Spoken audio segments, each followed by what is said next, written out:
I'm going to hand over now, and after on the stage is Dario.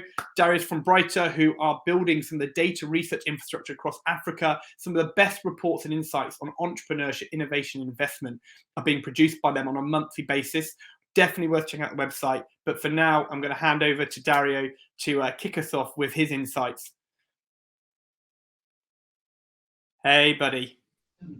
Hey, buddy. How are you? Good. Welcome Good back. to see you again. You too. Good to see you again. I'm going to hand straight over to you because I want to make sure we get straight into your stuff. But look, thank you so much again for joining. And everybody enjoy your keynote here with Dario. And let's have a fantastic day. Fabulous. Thanks, everyone. So today I was going to start with something a bit different than yesterday, just not to repeat the same notions. To see you all, good to see some familiar faces. So I just wanted to start by explaining the work that we have been doing with the UK Nigeria Tech Hub in relation to the ecosystem and in relation to what we're seeing as the core topics being developed in over the last and discussed over the last few years. So something that came up in our conversation was actually the distribution and awareness of innovation across the country, right? And so what we decided to do was focusing a research and engagement in all those regions beyond Lagos, beyond Abuja, in an effort to effectively promote discovery in all those little, which are not even little, they have million of inhabitants, cities across the country. So we looked at Aba, we looked at literally from the southeast to the northwest, and we engaged dozens of hubs, dozens of investors, dozens of entrepreneurs active across the continent. In this effort, we managed to map over 2,000 companies, and we gave life to what has become now Nigeria's first open source platform, that which launched about March last year, and now is actually turning one, and has been adding hundreds of companies over the last few months. We launched a number of workshops that just saw the involvement of a number of local stakeholders, from Port Harcourt to Abuja, Kaduna, and so on. Some of you are actually participating in this webinar, and then finally we organized a couple of events, and we've finalized this distributing innovation series with a kind of cocktail event held in Lagos a couple of days ago. So again, to focus a bit more on Nigeria rather than the continent as a whole, this is literally a screenshot from the map that the interactive map that we've been building over the last year across Nigeria. So you can see what the distribution of innovation is, southwest and southeast, Lagos and Abuja being the strongest hubs, but with some pockets of innovation being developed across the country. Of course, fintech remains dominant, but something that I found very interesting is as being the evolution of the funding landscape from a perspective of when the companies have been founded, and by this, we put here a small chart showing the total funding raised by all the companies by foundation year, and it shows how companies that were founded 5 to 7 years ago actually capture over $1 billion already in total funding. And the next slide will actually show a bit better. For those that were not connected yesterday, Nigeria over the last decade has managed to capture about 50% of total investment that was deployed over on the continent. A few caveats obviously here. A lot of the companies that scale might be scaling beyond the continent, and it's pretty hard to break down the funding by effectively way it's going to be spent by individual companies. But we looked at companies operating in Nigeria, and companies operating in Nigeria have captured this. Obviously, if you adjust by companies only founded in Nigeria without any other affiliation with other countries, the number decreases. But this kind of put things in perspective and shows how Nigeria has really become the powerhouse of the continent, despite a lot of the focus being on East Africa I would say over the last, not over the last, but before the last 2-3 years. And finally, this is more of a draft, actually, of something that we're about to release.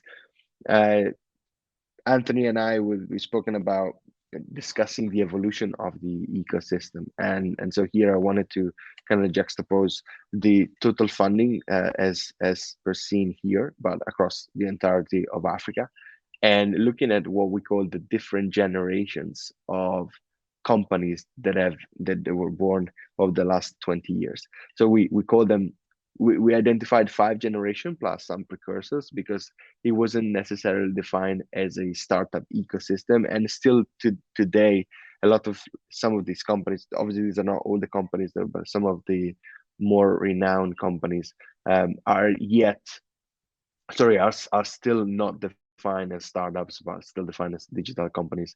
But there's a lot of debate around what is a startup, like how can you define a startup, what is the time frame that where you can actually apply the terminology of startups, and the terminology related to the funding stages, right?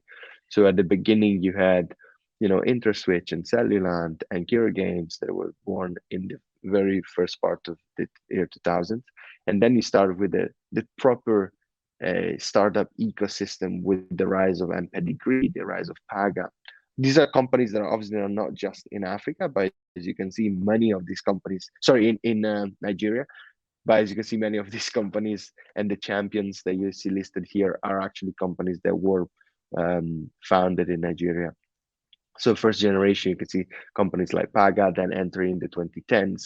You see a number of companies popping up from Iroko, Eneze, Jumia, and then all the way to some of the companies that have now made the headlines, and they're powering the last few years. They've been powering the last few years of the startup ecosystem in the country, but also on the continent.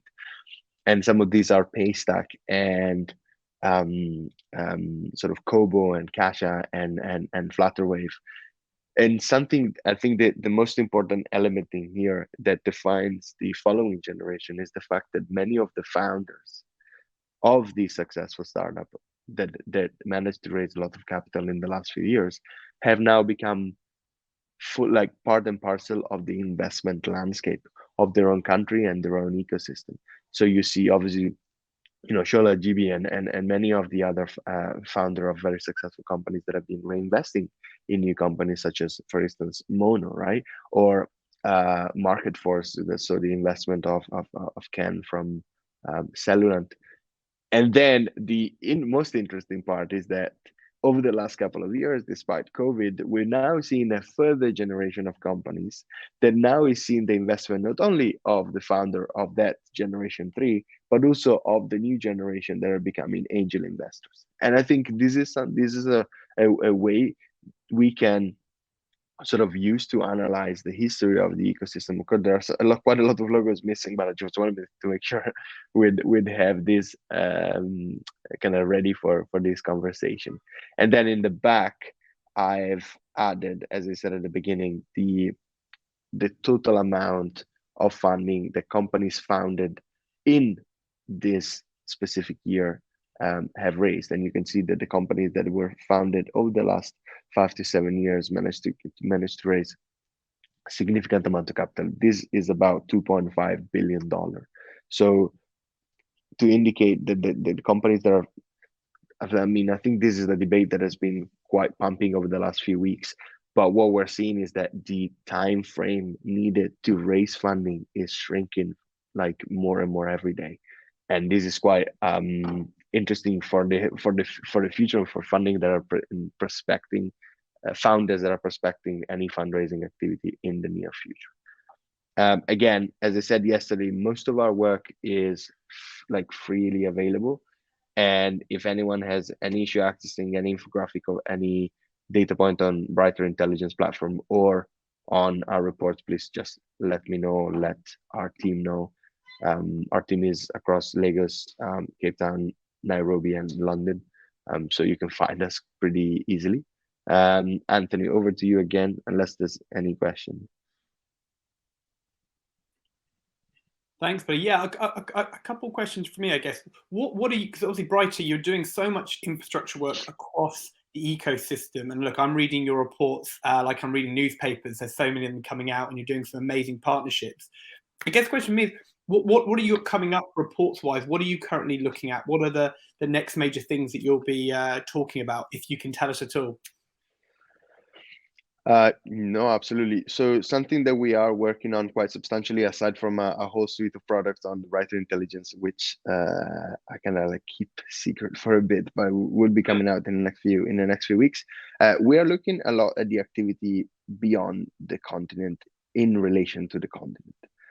As you see, like this is a UK Nigeria UK Africa summit. There's huge movement beyond the African borders towards the continent, and also there is quite a substantial interest from intra-African and beyond Africa. So companies that are trying to expand that, because we're looking at companies that are starting to raise like hundreds and hundreds of $millions and are active across most of the continent. We're starting to see an interest in expanding beyond Africa.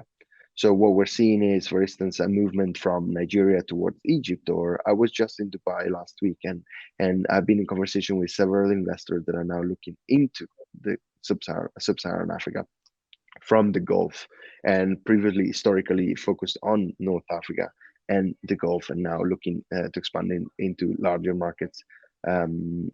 Sort of south of the Sahara. And then at the same time, companies that are looking to expand from sub-Saharan Africa to countries like Brazil, Mexico, or Pakistan or India.